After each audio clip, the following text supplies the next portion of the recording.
Ang ato ang buwad nga dilis nga ng manok Bisaya. Oh, agoy gaso-aso pa. Magluto na putag pang paniudto nga sudan na man tay sobra nga native chicken ato nang tiwason.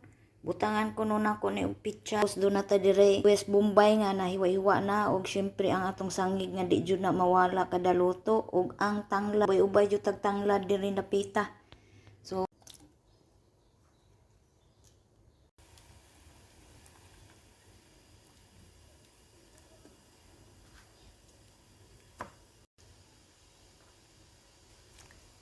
kahumot sa tanglad.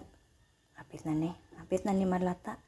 Ito na ning ibutang ang sangig para dugang ang kahumot. Grabe humuta gid sa sangig Mas lami gini sangig kaysa tanglad pero kompleto ni, may tanglad, may sangig. So butangan nato gamay nga asin. Tapos butangan nato gamay pangpalasa. Ani ibutang ning pichay. Yan.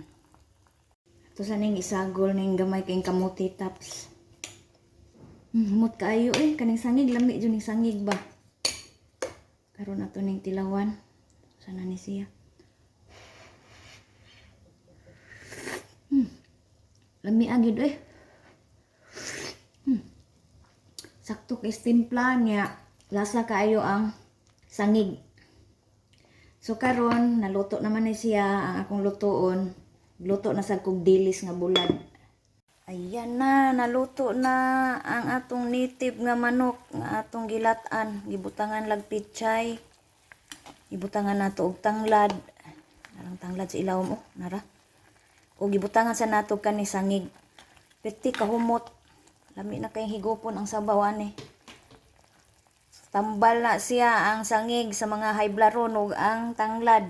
So angay ni sa mga high blood ug kanang taas og kolesterol sama nako. So maghigop na ta ani. Ang nakanindot ani niyang buwara kay pitig yung pagkatab-anga murag wala gid siya asinan ba. Surti ba ka ko ani pagkapalita or yung ani gini siya di gini siya asinan nga pagkabuwad kay gagmay man gud kaayo. So nato na ning ibutang ang pipino para luto na ang ato ang buwad nga dilis nga naay pipino ug ato ang nilat ang manok Bisaya. Oh, sus gaso-aso. Dapay kanon nga agoy gaso-aso pa. So unsa pay dugayan? Mangaon na ta ninyo. Ang di mo kaon aning dilis, ay lamog kaon basta lami ganing dilis. Ya, barisag sabaw sa manok Bisaya.